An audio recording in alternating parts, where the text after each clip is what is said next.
Have you ever wondered why cancer, a seemingly modern disease, skyrocketed in the 20th century? As we delve into the annals of medical history, we find a marked rise in cancer cases around this time. Many perceive cancer as a product of the modern age, an unwelcome guest at the banquet of progress. But what if this increase coincides with something else?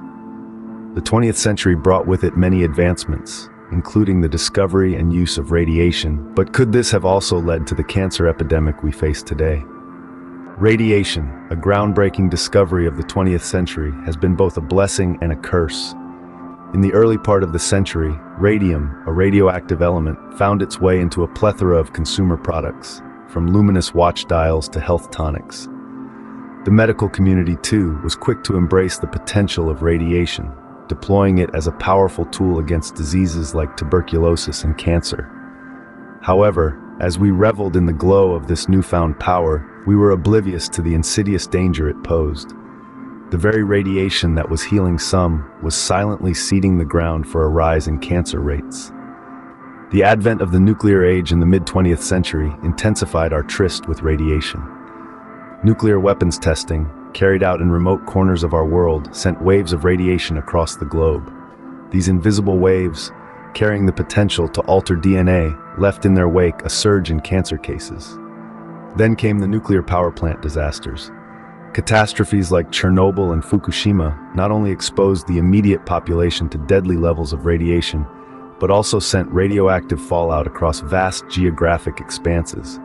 Once again, we saw a rise in cancer rates in these affected regions. As we harnessed the power of radiation, we unwittingly exposed ourselves and future generations to its dangerous side effects. Awareness is the first step towards prevention. It's crucial to understand the connection between radiation and cancer. Radiation, while a marvel of the modern age, is not without its pitfalls. It's prevalent in our surroundings, from our cell phones to our microwaves, silently impacting our health without our knowledge. It's not about living in fear, but about living with awareness. Knowing that radiation can lead to cancer is the first step in limiting our exposure. Simple actions such as keeping mobile phones away from the body, reducing time spent near microwave ovens, or even opting for a pat-down at the airport instead of a full-body scan can significantly reduce exposure.